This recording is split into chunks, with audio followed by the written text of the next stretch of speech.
والله يهدي من يشاء إلى صراط مستقيم.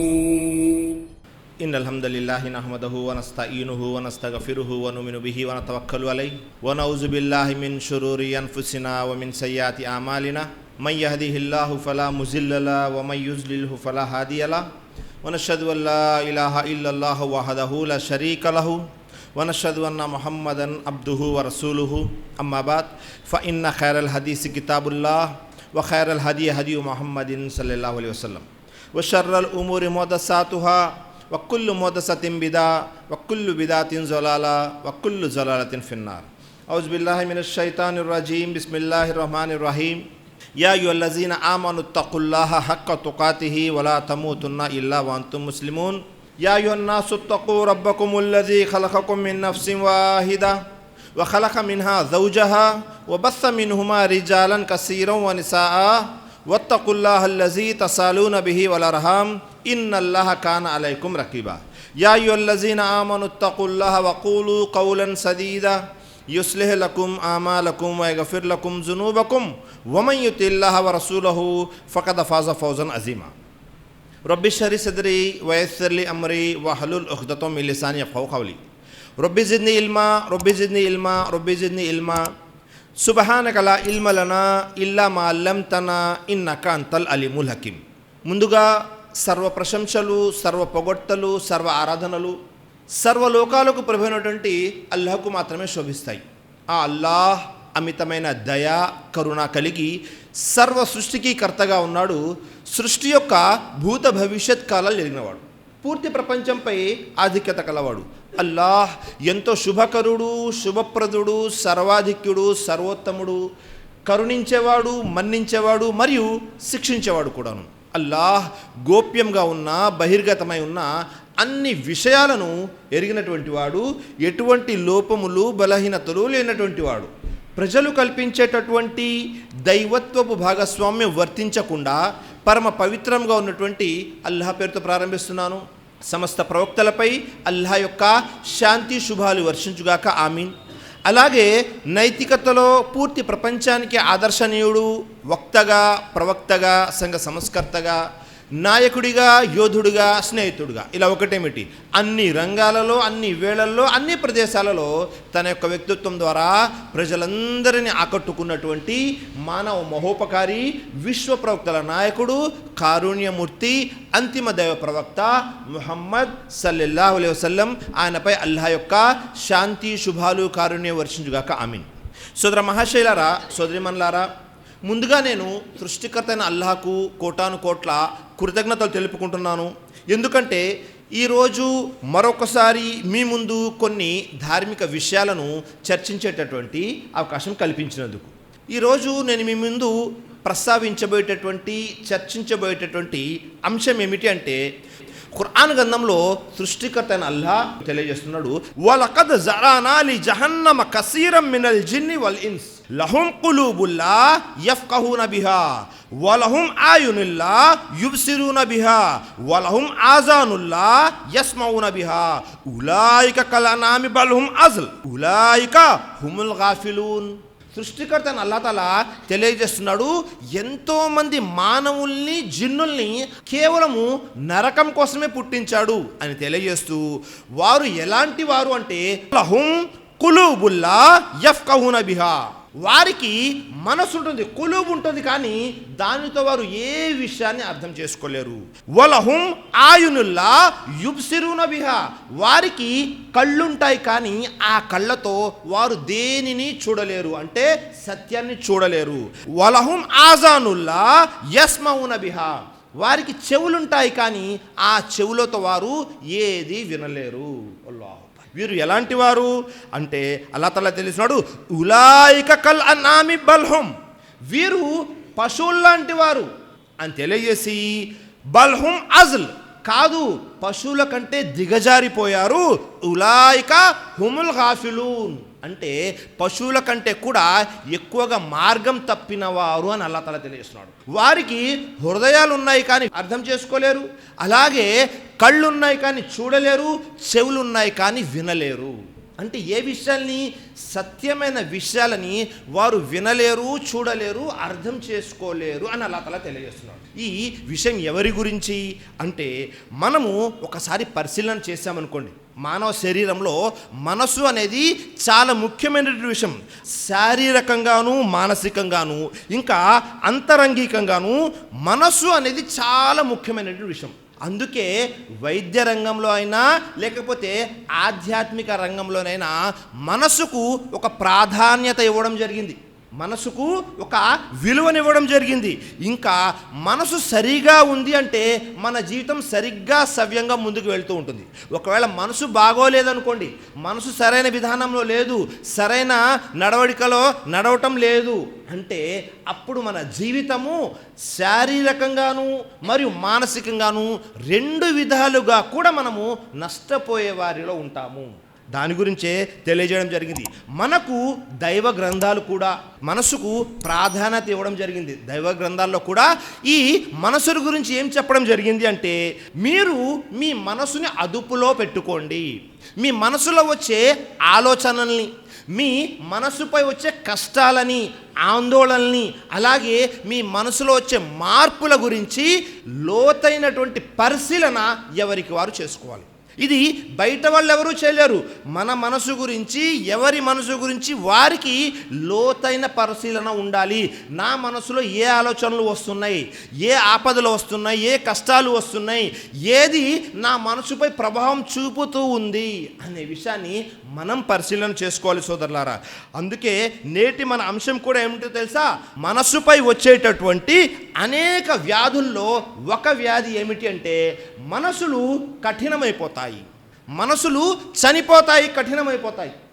ఈ మనసులు ఎందుకు కఠినమైపోతాయి, ఎందుకు చనిపోతాయి అనే విషయాన్ని మనం ఈరోజు సవివరంగా పరిశీలన చేద్దాం. ఎందుకని అంటే, ఎవరి మనసులు అయితే కఠినమైపోతాయో వారి గురించి సృష్టికర్త అల్లాహ్ తఆలా ఖురాన్ గ్రంథంలో తెలియజేస్తున్నాడు. ఈ మనసులు కఠినమైపోతే ఏం జరుగుతుంది అంటే, 39వ అధ్యాయం 22వ వాక్యంలో అల్లాహ్ తఆలా తెలియజేస్తున్నాడు, ఫవైలుల్ లిల్ ఖాసియతి కులూబుహుం మిన్ జిక్రిల్లాహ్. అల్లాహ్ తఆలా తెలియజేస్తున్నాడు, అల్లాహ్ స్మరణ పట్ల ఎవరి హృదయాలు మెత్తబడకుండా కఠినంగా మారాయో వారికి వినాశం తప్పదు. అల్లాహు అక్బర్. అల్లాహ్ జిక్ర్ ఏదైతే ఉందో ఆ జిక్ర్ ద్వారా ఎవరి హృదయాలైతే మెత్తబడకుండా కరకుగా కఠినంగా తయారయ్యాయో వారికి వినాశనం ఉంది అంటున్నాడు అల్లాహ్. వారికి వైల్ అనే నరకం ఉంది అంటున్నాడు అల్లాహు అక్బర్. ఈ మనసులు కఠినంగా తయారవడం గురించే అల్లాహ్ తఆలా తెలియజేస్తున్నాడు 57వ అధ్యాయం 16వ వాక్యంలో. ఇది ఎవరి గురించి అంటే, విశ్వాసులని సరిదిద్దడం కొరకు అహ్లె కితాబ్ గ్రంథ ప్రజలు ఎవరైతే ఉన్నారో వారి గురించి అల్లాహ్ తఆలా తెలియజేస్తున్నాడు ఖురాన్ గ్రంథంలో. అలం యానీ లిల్లజీన ఆమను అన్ తక్షా కులూబుహుం లిజిక్రిల్లాహి వమా నజల మినల్ హక్కి వలా యకూను కల్లజీన ఊతుల్ కితాబ మిన్ కబ్లు ఫతాలా అలైహిముల్ అమదు ఫకసత్ కులూబుహుం వకసీరుం మిన్హుం ఫాసికూన్. ఏమిటి? విశ్వాసుల హృదయాలు అల్లాహ్ జ్ఞాపకం పట్ల, అల్లాహ్ స్మరణ పట్ల, ఆయన అవతరింపజేసినటువంటి సత్యం పట్ల ఇంకా మెత్తబడే సమయం రాలేదా? అల్లాహ్ స్మరణ పట్ల, ఆయన అవతరింపజేసినటువంటి సత్యం ఖురాన్ పట్ల ఇంకా విశ్వాసుల యొక్క హృదయాలు మెత్తబడలేదా అని, ఆసన్నం కాలేదా అని తెలియజేస్తారు. వీరికి మునుపు గ్రంథం వసగబడిన మాదిరిగానే, వీరికి ముందంటే మనకంటే ముందు ఎవరికి గ్రంథం ఇవ్వబడింది? యూదులకి, క్రైస్తవులకి. వారి గురించి తెలియజేస్తున్నాడు అల్లాహ్ తఆలా. వీరు కూడా కాకూడదు.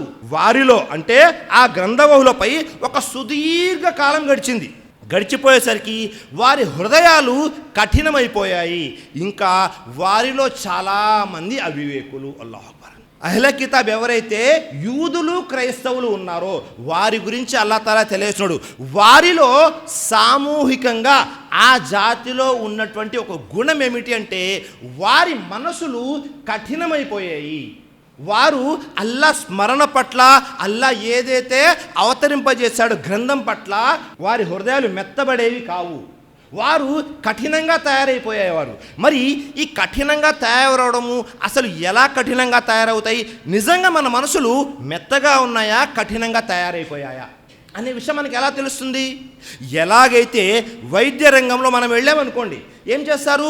మనల్ని చెక్ చేస్తారు, పరిశీలన చేస్తారు, చేసి తెలియజేస్తారు, ఈ లక్షణాలు ఉన్నాయి కాబట్టి మీ మనసు ఇలా పాడైపోయింది, మీకు మీ హార్ట్లో మీ గుండెకు ఈ రకమైనటువంటి వ్యాధులు ఉన్నాయని తెలియజేస్తారు.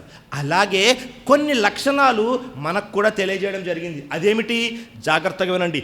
ఈ లక్షణాలు ఒకవేళ మనలో ఉన్నాయి అంటే మన మనసులు కఠినమైపోయాయి అని అర్థం. ఏమిటా లక్షణాలు? మొట్టమొదటిది, మనము ఆరాధన చేస్తూ ఉన్నాము కానీ ఆ ఆరాధనని ఆస్వాదించలేకపోతున్నాము. ఆరాధన చేస్తున్నాం అల్లాది, కానీ ఆ ఆరాధనని ఏ విధంగా ఆస్వాదించాలో ఆ విధంగా ఆస్వాదించలేకపోతున్నాము, మొట్టమొదటిది. రెండవది, మస్జిద్కి వస్తున్నాము, నమాజులు చేస్తున్నాము, కానీ నమాజుల్లో మనసు లగ్నం అవటం లేదు. ఎంతోమంది ఉన్నారు చూడండి, మస్జిద్కి వస్తున్నారు, ఎలా వస్తున్నారు? నమాజ్ టైం అయ్యండి, టైం అయిపోయిందండి అని గబగబా రావడము, యంత్రాల్లాగా నమాజ్ చేయడం, వెళ్ళిపోవడం. నమాజులో మనసు లగ్నం అవటం లేదు, చాలా ముఖ్యమైన విషయం. ఆ తర్వాత మూడవది, ధార్మిక కార్యక్రమాల్లో పాలు పంచుకుంటున్నాము, ధార్మిక సభల్లో కూర్చుంటున్నాము, ప్రసంగాలు వింటున్నాము, కానీ ఏ ప్రసంగం కూడా మన మనసుపై ప్రభావం చూపటం లేదు. అల్లాహు అక్బర్. ఎన్ని మంచి విషయాలు విన్నా, ఎన్ని ప్రసంగాలకి వెళ్ళినా, ఇది మూడో కారణం. ఆ తర్వాత నాలుగవది, మనము ఖురాన్ చదువుతూ ఉన్నాము, వింటున్నాము, కానీ ఖురాన్ మనపై ఏ విధంగా అయితే ప్రభావం చూపాలో ఆ విధంగా ప్రభావం చూపటం లేదు. ఖురాన్ని మనం ఎంత ఏకాగ్రతతో చదవాలో అంత ఏకాగ్రతతో చదవటం లేదు. విన్నా చదివినా మనకు దానివల్ల పెద్ద ప్రయోజనం ఏమీ చేకూరటం లేదు. ఆ తర్వాత ఐదో విషయం, పుణ్యకార్యాలు చేస్తున్నాము, కానీ పుణ్యకార్యాలు చేయడం వల్ల మన మనసు ఆనందించలేకపోతుంది, మన మనసులో ఆనందం రావడం లేదు. పుణ్యకార్యాలు చేస్తున్నాము, సదఖా చేస్తున్నాము, ఖైరా చేస్తున్నాము, లేకపోతే నఫిల్ నమాజులు చేస్తున్నాము, రకరకాలు ఏదో ఒకటి చేస్తున్నాము, కానీ మన మనసుకి ఏదైతే తృప్తి చెందాలో, ఏదైతే ఆనందం మన మనసుకు రావాలో పుణ్యకార్యాల వలన అది మనకు రావటం లేదు. అలాగే ఆరో విషయము, మనము పాపకార్యాలు చేస్తూ వెళ్తున్నాము, కానీ ఆ పాపం చేశాము లేకపోతే ఆ పొరపాటు జరిగింది అని మన మనసులో కొద్ది కూడా బాధ లేదు. పాపం చేస్తున్నాము, పాపాలు జరుగుతూ ఉన్నాయి, కానీ అరే ఈ పాపం జరిగింది కదా అని మన మనసు బాధపడడం లేదు. ఇది ఆరో కారణం.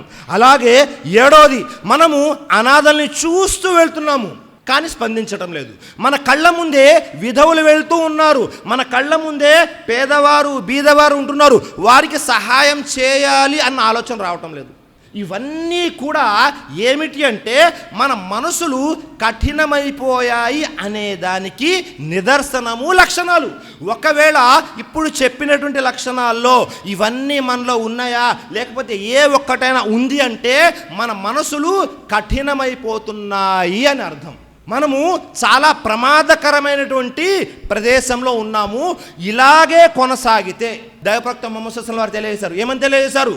మనిషి ఎప్పుడైతే ఒక చిన్న పాపం చేస్తారో లేకపోతే చిన్న పొరపాటు జరుగుతుందో ఈ మనసు తెల్లటి కాగితంలా ఉంటుంది. అప్పుడు ఎప్పుడైతే పొరపాటు పాపం జరుగుతుందో దాని మీద ఒక నల్లటి చుక్క వస్తుంది. ఒక తెల్లటి పేపర్పై నల్లటి చుక్క వచ్చింది కనబడుతూ ఉంటుంది. ఒకవేళ మీరు వెంటనే ఆ తప్పుని సరిదిద్దుకున్నారు అంటే ఆ నల్లటి చుక్క కాస్త చెరిగిపోతుంది. అలా కాకుండా మీరు చేస్తూనే వెళ్తున్నారు, ఏమవుతుందో తెలుసా? ఆ తెల్లటి కాగితం కాస్త పూర్తిగా నల్లగా మారిపోతుంది. అల్లాహు అక్బర్. ఒకవేళ ఇదే జరిగితే 2 చేతులు పైకెత్తి దువా చేయండి, అల్లా నా మనసు పూర్తిగా మారిపోయింది, కొత్త మనసు నాకు ఇవ్వు అని. అల్లాహు అక్బర్. అందుకే సల్ఫే సాలిహీన్ తెలియజేశారు. ఏమని తెలియజేసేవారు? మీరు ఖురాన్ చదివేటప్పుడు ఆ ఖురాన్లో వాక్యాలు ఏవైతే ఉన్నాయో ఆ వాక్యాన్ని చదువుతూ ఏడ్చే ప్రయత్నం చేయండి, ఏడవండి ఖురాన్ చదువుతున్నప్పుడు. ఎందుకని? అల్లా తాలా పరలోకం గురించి, నరకం గురించి, అలాగే పరలోకంలో నరకంలో జరిగే శిక్షల గురించి తెలియపరచడం జరిగింది. కాబట్టి ఖురాన్ చదివేటప్పుడు ఏడవండి, దుఃఖించండి. మీకు ఏడుపు రావటం లేదా? కనీసము ఏడ్చే ప్రయత్నమైనా చేయండి. ఖురాన్లో ఆ వాక్యాలు వచ్చినప్పుడు 1 ఏడవాలి, 2 ఏడ్చే ప్రయత్నమైనా చేయాలి. ఒకవేళ మీకు ఏడుపు రావటం లేదు, ఏడ్చే ప్రయత్నము చేయటం లేదు అంటే అప్పుడు కూడా మీరు 2 చేతులు పైకెత్తి దువా చేయాలి, అల్లా నా మనసు పూర్తిగా మారిపోయింది, కలుషితమైపోయింది, ఒక కొత్త మనసుని నాకు ఇవ్వు అని దువా చేసుకోవాలి. అల్లాహు అక్బర్. చూసారా ఇంత పెద్ద విషయమో. నిజంగా మనం నమాజ్ చేస్తూ ఉంటే నమాజ్లో ఏ ఖుజు అయితే రావాలో, ఏ తృప్తి అయితే రావాలో ఆ తృప్తి మనకు వస్తుందా? మనం ఖురాన్ చదివేటప్పుడు నిజంగా ఏడుపు వస్తుందా? మనము దాన ధర్మాలు మంచి పనులు చేసినప్పుడు నిజంగా మన మనసు ఆనందిస్తుందా? లేకపోతే ఒక పుణ్యం తర్వాత మళ్ళీ మరొక పుణ్యం చేయాలి అనే ఆలోచన వస్తుందా? ఎవరికి వారు పరిశీలన చేసుకోవాలి. ఎందుకంటే ఈ వ్యాధి ఎలాంటిది అంటే, ఈ వ్యాధి సోకిన వాళ్ళకు కూడా తెలియదు నాకు ఈ వ్యాధి ఉంది అని. అలాంటి వ్యాధి ఇది. అందరూ కూడా బయటికి పైకి అందరూ బాగానే ఉన్నట్లు కనిపిస్తుంటారు, కానీ ఇది అంతరంగికంగా లోపల దానికి సంబంధించిన విషయం. ఇది మోసేవారికే తెలుస్తుంది దాని బరువేంటో, ఉన్నవారికే తెలుస్తుంది ఆ రోగం ఏమిటో, దాన్ని ఎలా నిర్మూలించుకోవాలి, లేకపోతే ఆ రోగం నుండి మనల్ని మనం ఎలా కాపాడుకోవాలి అనేది. ఇవన్నీ కూడా లక్షణాలు. మరి ఇవన్నీ కూడా లక్షణాలు అయితే అసలు మన మనసు కఠినంగా తయారవడానికి కారణం ఏమిటి? ఏ కారణం వల్ల మన మనసులు కఠినంగా తయారైపోయాయి అంటే మొట్టమొదటి కారణం ఏమిటో తెలుసా?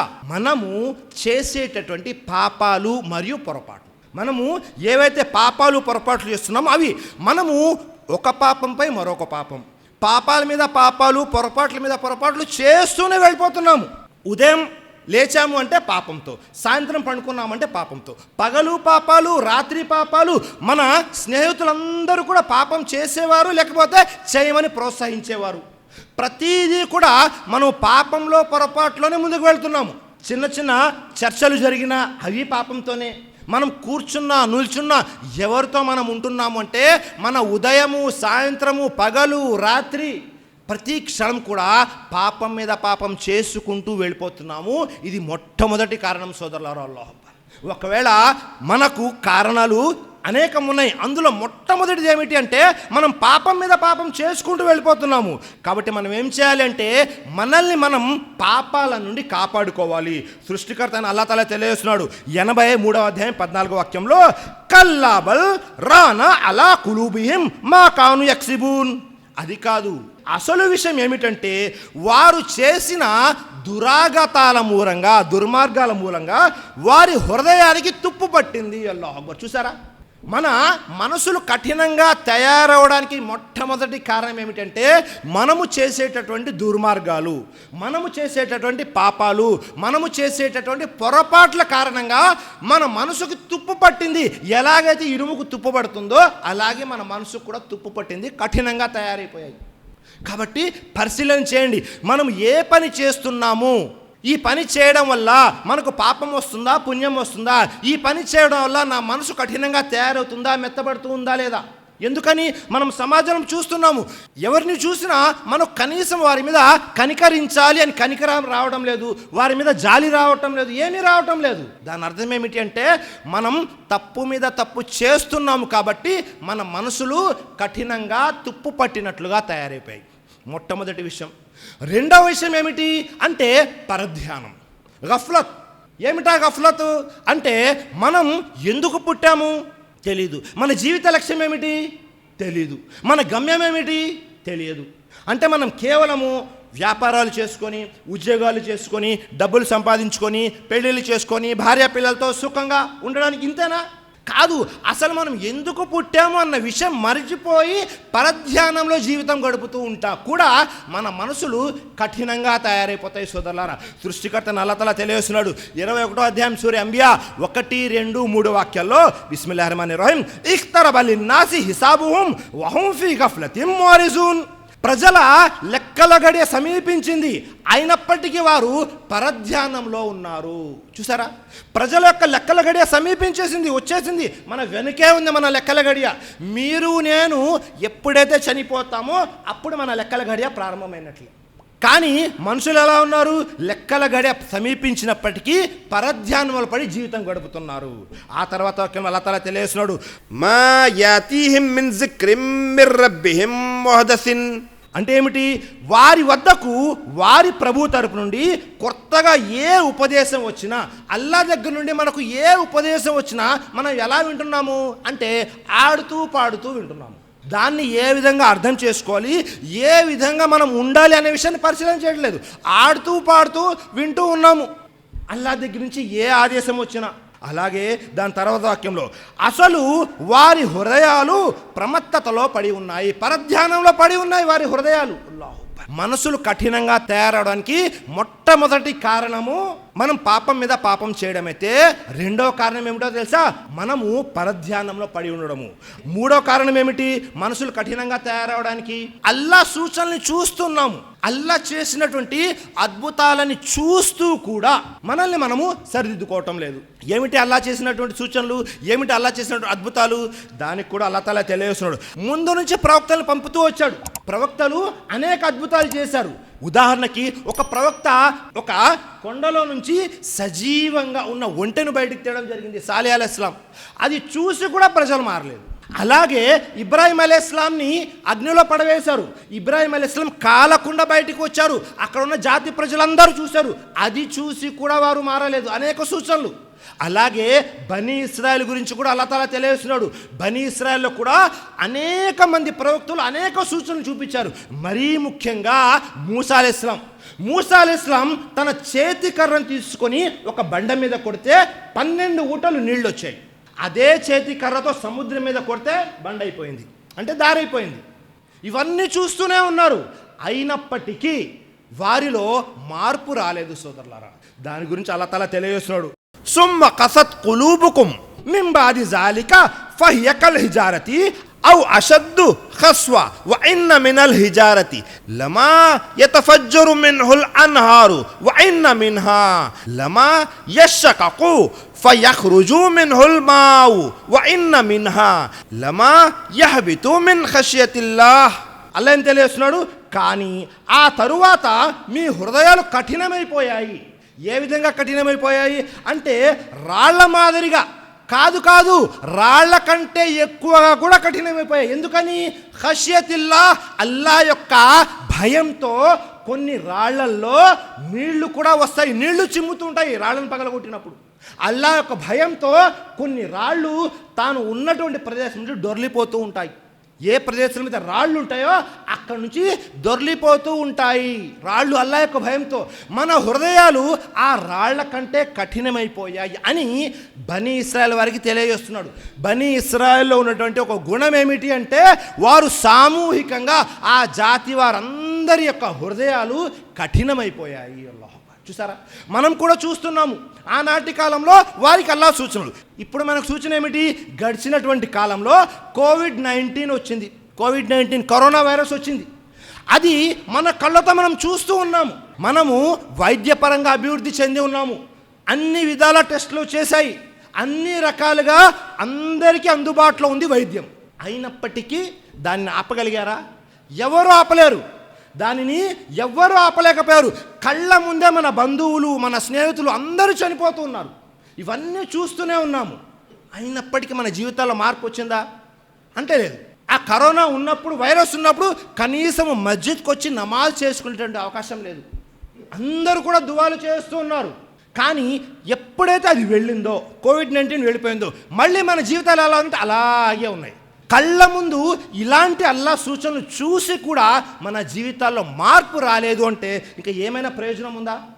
అల్లా తాలా అల్లే తెలియజేస్తున్నాడు, ఎవరైతే అల్లా సూచనలు చూసి కూడా తమను తాము మార్చుకోరో వారి హృదయాలు కూడా కఠినమైపోతాయి. ఇవి ఎప్పటి వరకు కఠినమైపోతాయి? తన ఆత్మను వశపరుచుకునే దైవదూత వచ్చేంతవరకు అలాగే ఉంటాడు. ఎప్పుడైతే దైవదూతను చూస్తాడో అప్పుడు ఏమంటాడో తెలుసా? 23వ అధ్యాయం 100వ వాక్యంలో అల్లాహ్ తాలా తెలియజేస్తున్నాడు, లఅల్లీ అమలు సాలిహన్ ఫీమా తరక్తు. అల్లా నన్ను ఒక్కసారి వదులు, నేను ఇహలోకంలోకి వెళ్ళి అన్ని మంచి పనులు, సాలి అన్ని సత్కార్యాలు చేస్తాను అంటాడు. అల్లా అంటాడు, కల్లా, లేదు, అవకాశమే లేదు. నీకు ఎంతైతే వ్యవధి ఇవ్వాలో పూర్తిగా వ్యవధినిచ్చాను. ఇప్పుడు ఎట్టి పరిస్థితుల్లో కూడా మళ్ళీ వ్యవధి ఇవ్వడం జరగదు. కాబట్టి ఇదొక కారణం. అదేమిటి అంటే మనం అల్లా యొక్క సూచనలు చూసి కూడా మనల్ని మనము మార్చుకోకపోవడము. ఆ తర్వాత 4వది ఏమిటి? మనము అల్లాతో చేసినటువంటి వాగ్దానాల్ని నెరవేర్చాలి. అల్లాతో మనం 2 చేతుల పైకెత్తి వాగ్దానాలు చేస్తుంటాము. ఎవరైనా కష్టకాలంలో ఉన్నారు, నష్టాల్లో ఉన్నారు, అల్లా నాకు ఈ కష్టాన్ని తొలగించు, అల్లా నాకు ఈ నష్టం నుండి బయటకు తీ అని దువా చేస్తుంటాము. దువా చేసి చేసి చేసి అల్లా నాకు ఈ కష్టం తొలగిపోతే ఇంకా నేను పూర్తిగా నమాజీని అయిపోతాను, 5 పూట్ల నమాజ్ చేస్తాను, నేను మంచి పనులు చేస్తాను, పేదవారికి సహాయం చేస్తాను, ఇలా ఇలా ఇలా అని మనం కష్టాలు ఉన్నప్పుడు అల్లాతో వాగ్దానాలు చేసేస్తూ ఉంటాము. కానీ ఎప్పుడైతే మన కష్టాలు తీరిపోయాయో వెంటనే చేసిన వాగ్దానాలన్నీ మర్చిపోతాం, ఒక్కటి కూడా గుర్తుండదు.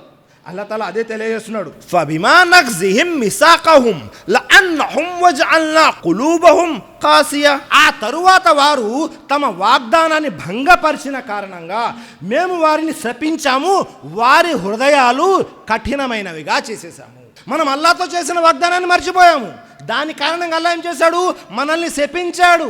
శపించి ఏం చేశాడు, మన మనసులు కఠినమైపోయాయి దాని కారణంగా. దాని తర్వాత వాక్యంలో కూడా అల్లాహ్ తాలా తెలియజేస్తున్నాడు, 9వ అధ్యాయం 75, 76, 77 వాక్యంలో, వమిన్హుం మన్ ఆహదల్లాహ్ లఇన్ ఆతానా మిన్ ఫజ్లిహి లనసద్దకన్న వలనకూనన్న మినస్సాలిహీన్. ఒకవేళ అల్లాహ్ తన కృపతో మాకు సంపదను వసిగినట్లయితే మేము తప్పకుండా దాన ధర్మాలు చేసి ఉండేవాళ్ళము, సద్వర్తనుల్లో చేరుతాము అని అల్లాహ్తో వాగ్దానం చేసిన వారు కూడా వారిలో ఉన్నారు. వాగ్దానం చేస్తున్నాము, అల్లాహ్ మాకు ప్రసాదిస్తే మేము మంచి పనులు చేసి మంచి వారిలో చేరిపోతుంటాము, సద్వర్తనుల్లో చేరిపోతాము. ఆ తర్వాత వాక్యం అల్లాహ్ తాలా తెలియజేస్తున్నాడు, కానీ అల్లాహ్ తన కృపతో వారికి కలిమిని ప్రసాదించగా అందులో వారు ఏం చేశారు, పిసినారితనాన్ని ప్రదర్శించారు, మాట దాట వేస్తూ ముఖం చాటేసేవారు. అల్లాహ్ ఎప్పుడైతే ప్రసాదించాడో అప్పుడు ఏం చేస్తున్నారు, పిసినారితనం బఖీల్ అయిపోయి ముఖం చాటేస్తున్నారు. పేదవారైనా ఎవరైనా వస్తే వారికి దానం చేయవలసి వస్తుందేమో అని. ఆ తర్వాత వాక్యంలో అల్లాహ్ తాలా తెలియజేస్తున్నాడు, ఫలితం ఏమైంది అంటే అల్లాహ్తో చేసిన వాగ్దానానికి విరుద్ధంగా ప్రవర్తించిన కారణంగా, అబద్ధాలు చెబుతూ ఉన్నందుకు గాను అల్లాహ్ వారి హృదయాలలో నిఫాక్ కాపట్యాన్ని నింపేశాడు. అల్లాహ్ను కలుసుకునే రోజు వరకు అది వారితోనే ఉంటుంది. అల్లాహు అక్బర్. చూసారా, అల్లాహ్ ఏం చేశాడు, వాగ్దానం చేసి వారు నెరవేర్చలేదు కాబట్టి అల్లాహ్ వారి మనసుల్లో నిఫాక్ని పెట్టాడు, వారి మనసులు కఠినమైపోయి. మనం కూడా దువా చేస్తుంటాము, అల్లాహ్ ఈరోజే మా ఇంట్లో ఎవరిదో ఒకళ్ళది లేకపోతే స్వతహాగా నాకు ఏదో ఒక పరీక్షల నిమిత్తము మనం హాస్పిటల్కి వెళ్ళాము, అల్లాహ్ ఆ రిపోర్ట్ ఏదైతే ఉందో అందులో పాజిటివ్గా రావాలి, నాకు ఏ ఆపరేషన్ జరగకూడదు. ఒకవేళ ఆపరేషన్కి వెళుతూ ఉన్న థియేటర్కి అల్లాహ్ సజీవంగా బయటకు తీసురా, అల్లాహ్ మా తల్లిదండ్రులు ఇలా ఉన్నారు, నా భార్య పిల్లలు ఇలా ఉన్నారు. మనం దువాలు చేస్తుంటాము కష్టకాలంలో. ఎప్పుడైతే అల్లాహ్ మన దువాలు స్వీకరించి మనం ఏదైతే కోరుకుంటామో అది ఇచ్చిన తర్వాత అల్లాహ్కు మనం ఏదైతే వాగ్దానం చేస్తామో దాన్ని పూర్తిగా తిరస్కరించేస్తాం. కాబట్టి ఎవరైతే అల్లాహ్తో చేసిన వాగ్దానాలైనా ప్రజలతో చేసిన వాగ్దానాలైనా వాటిని భంగపరుస్తారో దాని కారణంగా కూడా వారి హృదయాలు కఠినంగా తయారైపోతాయి. ఆ తర్వాత 5వ విషయం అదేమిటి అంటే మనము ఆఖిరత్ని మర్చిపోయాం, పరలోకాన్ని పూర్తిగా మర్చిపోయి జీవితం గడుపుతున్నాము. అల్లాహ్ సాక్షి, ఎవరైతే పరలోకాన్ని గుర్తు చేసుకుంటూ ఉంటారో వారి మనసులు కూడా మెత్తబడతాయి. సోదరులారా, ఎప్పుడైతే మనం పరలోకాన్ని మర్చిపోతామో, ఖురాన్లో అల్లాహ్ ఏ విషయాలైతే తెలియపరిచాడో నరకం గురించి, ఆఖిరత్ గురించి, పుల్సిరాత్ గురించి, ఈ విషయాలన్నీ కూడా మనం ఎప్పుడైతే మనస్ఫూర్తిగా చదువుతామో అప్పుడు కూడా మన మనసులు కఠినంగా తయారవ్వవు. ఇవన్నీ కూడా కారణాలు, అనేక కారణాలు ఉన్నాయి. మరి ఇన్ని కారణాల తర్వాత మళ్ళీ దీని యొక్క పరిష్కారం ఏమిటి, నిర్మూలన ఎలాగా? ఒకవేళ మన మనసు కఠినంగా తయారైపోయింది, దాన్ని ఏ విధంగా మార్చుకోవాలి, పరిష్కారం ఏమిటి, నిర్మూలన ఏమిటి అంటే మొట్టమొదటిది ఏమిటో తెలుసా, మనము అల్లాహ్ యొక్క జిక్ర్ చేయాలి, స్మరణ చేయాలి. ఏమిటా స్మరణ?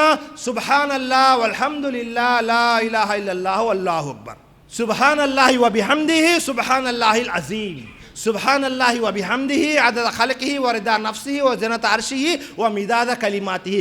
ఇలా అల్లాహ్ యొక్క జిక్ర్ చేస్తూ ఉండాలి.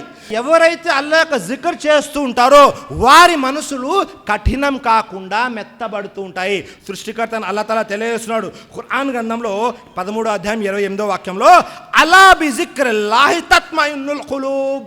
తెలుసుకోండి, అల్లాహ్ స్మరణ ద్వారానే హృదయాలు నెమ్మదిస్తాయి, మెత్తబడతాయి. అలా బిజిక్రిల్లాహి తత్మయిన్నుల్ ఖులూబ్. అల్లా స్మరణ ద్వారానే మన మనసులు మారతాయి సోదరులారా. కాబట్టి మనం ఎల్లప్పుడూ కూడా అల్లా జికర్లో ఉండాలి. ఒక్కసారి గుర్తు తెచ్చుకోండి, ఈరోజు ఉదయం నుంచి ఇప్పటి వరకు ఎంతమంది అల్లాహకు జికర్ చేశారు? తెల్లవారిని కాడ నుంచి మనకు ప్రతిదీ కూడా దువా ఉంది. మనము మెలకులోకి వచ్చాము, దువా చదవాలి. వచ్చిన తర్వాత వుజూ చేయాలి, దువా చదవాలి. మనం బాత్రూమ్కి వెళ్ళాలి, దువా చదవాలి. బయటకు వచ్చాము, దువా చదవాలి. ఇంట్లో నుంచి బయటకు వస్తున్నాం, దువా చదవాలి. అన్నం తింటున్నాము, దువా అయిపోయింది, దువా. చూడండి, ప్రతి దాంట్లో కూడా అల్లా జిక్ర్ ఉంది. ఒకవేళ మనం అల్లా జిక్ర్ ఎక్కువగా చేస్తే మన మనసులు ఏవైతే ఉన్నాయో ఒకవేళ కఠినంగా తయారైపోతే అవి మెత్తబడుతూ ఉంటాయి. మొట్టమొదటిది. రెండోది ఏమిటో తెలుసా? మన సల్ఫే సాలిహీన్ ఎవరైతే ఉన్నారో వారు తెలియజేశారు, కితాబు రికాక్ అని బుఖారీ హదీస్లో ఒక గ్రంథం ఉంది. ఏమిటా గ్రంథం?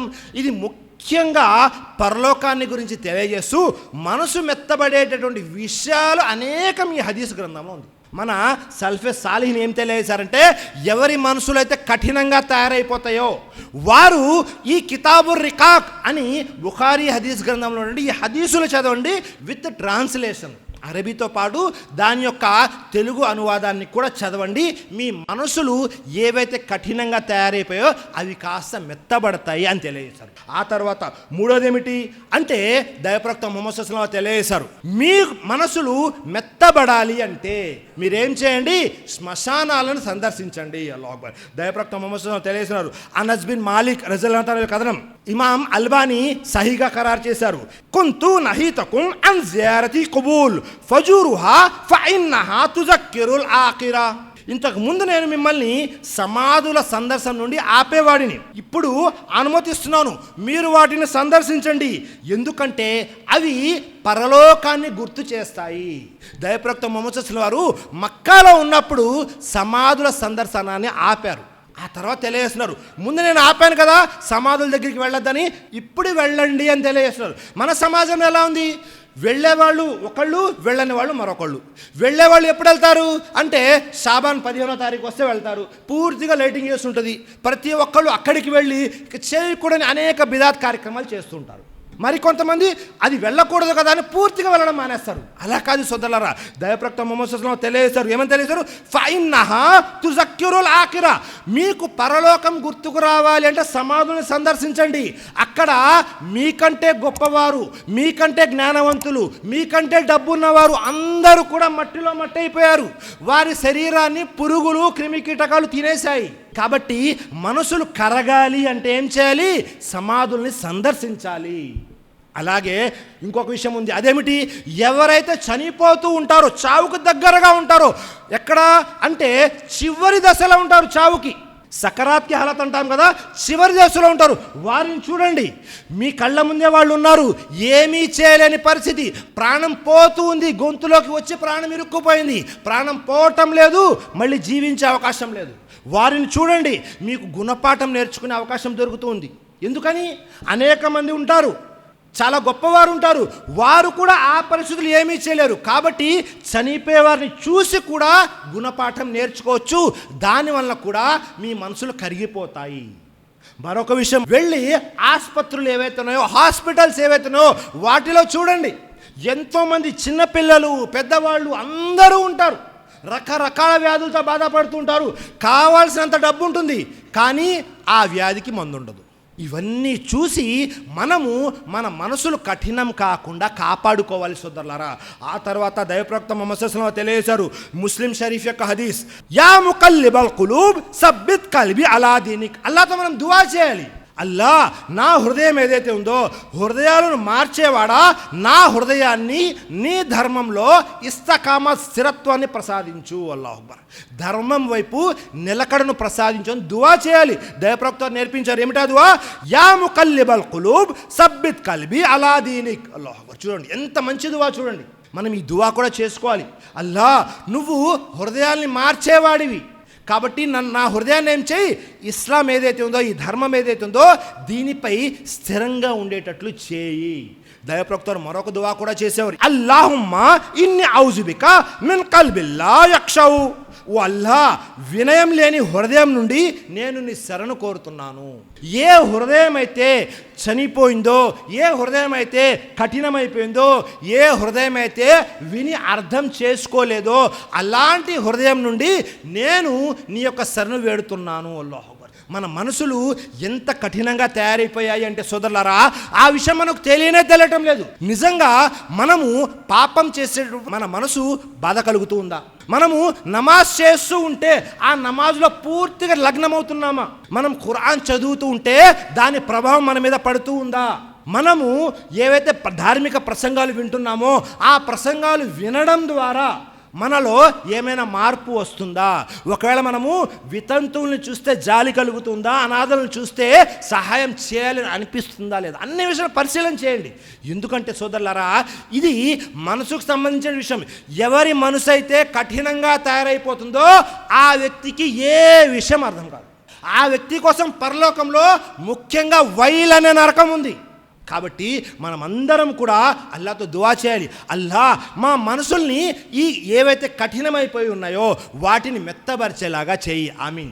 అలాగే ఎవరి మనసులు పూర్తిగా పాడైపోయాయో అల్లా వారికి మరొక కొత్త హృదయాల్ని, కొత్త మనసుల్ని ప్రసాదించు. ఆమీన్. అలాగే మాలో ఏవైనా ఇలాంటి లోపాలు ఉంటే, ఒకవేళ ఇలాంటి లక్షణాలు ఉంటే అల్లా మమ్మల్ని మేము సరిదిద్దుకునేటువంటి అవకాశాన్ని మాకివ్వు. ఆమీన్. అలాగే ఎవరైతే కఠినమైన మనసులతో ఉన్నారో అల్లా వారికి మంచి మనసుల్ని ప్రసాదించు. ఆమీన్. అలాగే ఎవరైతే వ్యాధులతో బాధపడుతున్నారో అల్లా వారికి మంచి ఆరోగ్యాన్ని ప్రసాదించు. ఆమీన్. అలాగే ఎవరైతే అప్పుల బాధతో బాధపడుతున్నారో అల్లా వారి అప్పులు తీర్చేటటువంటి మంచి మార్గాన్ని సులభతరం చేయి. ఆమీన్. అలాగే మేము చేసినటువంటి చిన్న పెద్ద అన్ని పాపాలని అల్లా క్షమించు. ఎలాగైతే మేము మస్జిద్లో ఇహలోకంలో ఇక్కడ కూర్చొని ఉన్నామో అలాగే పరలోకంలో సహాబాలతో దైవ ప్రవక్తలతో కూర్చునే భాగ్యాన్ని కలిగించు. ఆమీన్. వాఖిరు దావానా అనిల్ హమ్దులిల్లాహి రబ్బిల్ ఆలమీన్. అస్సలాము అలైకుం వరహమతుల్లాహి వబర్కాతుహు.